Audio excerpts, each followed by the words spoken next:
¿Quieres saber cómo reparar un techo de teja con gotera y muy efectivo? Pues bien, comenzamos. Hola, mi nombre es Raúl Pimienta y en este canal encontrarás tips y recomendaciones para tu proyecto de construcción. Una vez que hayas comprado una propiedad para venderla o para vivir en ella y a pasar del tiempo ves que como tú no la hiciste nueva y la estás comprando ya de uso, ves que empiezan algunas goteras por diferentes partes de la casa. Entonces ya la insulación o las tejas que tiene se han dañado y evidentemente se rajaron y entonces están pasando a hacer insulación y con el pasar del tiempo está pasando por algún tornillo o un clavo o algún punto que haya tenido un pase a la hora de fijar esas tejas, ha pasado la insulación y está pasando hacia el plywood, y el plywood a su vez está pasando por el techo de tu propiedad y estás viendo en el ceiling, estás viendo esas manchas de agua. Entonces, ¿qué debes hacer? Debes tomar medidas en los diferentes puntos donde está ubicado, contratar siempre a un especialista del tema que te va a ayudar, pero debes saber dónde está en caso del liqueo para que tengas una idea. Dice, bueno, mido por acá, tiene más o menos esta área. Siempre cuando te recomiendo, cuando subas al techo, siempre tenga una gente experimentada que tenga sistema de seguridad y demás, ya que los accidentes siempre pasan.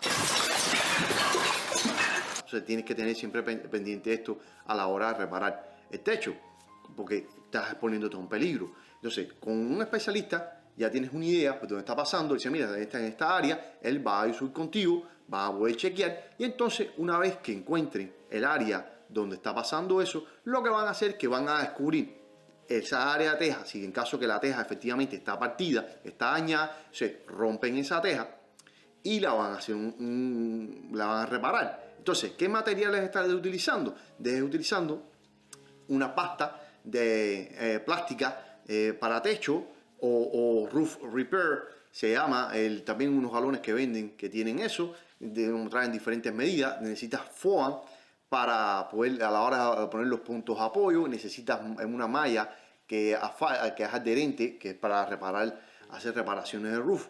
También necesitas silicona o caulking de reparación de techo, ya que puedes encontrarte esta teja, como digo, está rajada o que tiene diferentes grietas, y con este tipo de material de caulking para reparar techo, pues simplemente la teja está pegada, lo que está es dañada, y la pegas y con una espátula le pasas y ya queda. Y un techo que dice, bueno, tiene un techo que tiene 10, 15 años, dice, bueno, le quedan 5 o 10 años más, entonces no merece la pena hacerlo nuevo. Pero con este tipo de reparaciones le estás alargando la vida a esperar ya cuando tenga esos 25 o 30 años lo puedas cambiar, ya que esas tejas se pueden partir producto de los huracanes, producto del ciclón, producto de tormenta, ya que me encuentro en la Florida y aquí es muy común que pase eso, que se parten las tejas por las esquinas. Entonces se hace ese tipo de reparación y por ahí se cuela el agua y ese es el punto que tú estás viendo en el techo. Entonces quitas esa teja, buscas siempre de ir hacia arriba, hacia abajo, para poder a la hora de,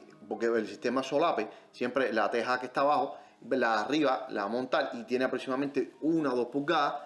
Entonces levantas esas tejas, la que está rajada, busca los bordes, limpias el área, que no haya, ¿sabes? Ves cómo está la insulación, si necesita cambiarse o no, o simplemente es cambiar la teja porque estaba pasando por ahí. Entonces lo que hace es que con esta pasta negra, como te digo, que es el cemento plástico, con una vez que limpias esa área, ves el detalle que tiene, o simplemente la teja estaba partida y estaba liquidando un hilito. Entonces vas a ver que el daño no es severo. Entonces, echando esta pasta en esa área, limpiando, echando pasta en ella, lo puedes volver a montar. Y entonces, una vez que monte con un pedazo de foam o foil o insolación, le puedes poner en el área esa que estás cubriendo para que evidentemente, ¿sabes?, no vaya a hacer un pase ahí más el agua. Y entonces puedes poner esa teja hacia atrás, que le pones foam de spray en los diferentes puntos y la vuelves a montar. Entonces, muchas veces, ya que en los puntos de cierre puedes utilizar el cemento, como te digo, cemento con un tinte de color de la teja, se lo une por los bordes para que quede sólida, que va a aguantar, tiene más garantía. Y el foam, este que te hablo, lo puedes echar por uno de las rendijas o esquinas, lo introduces hacia adentro, te va a crear crea como un pegamento y una absorción para que evite que haya movimiento. Entonces se une por las puntas y le puedes poner adentro, se queda más compacto, y sabes que por ahí no va a haber más liqueo en esas partes, o como te decía, en las esquinas, que puede ser que el cemento se ha ido como la punta de los caballetes, que te puedes encontrar que el cemento se ha ido en esa área, entonces se quita todo ese cemento, se hace un relleno ahí y se cubre, y con la misma ya quedó resuelto. Si te ha gustado este video, por favor dale like, comparte en las redes sociales y seguiré subiendo tips y recomendaciones a tu proyecto de construcción. Suscríbete, suscríbete, suscríbete. Muchas gracias.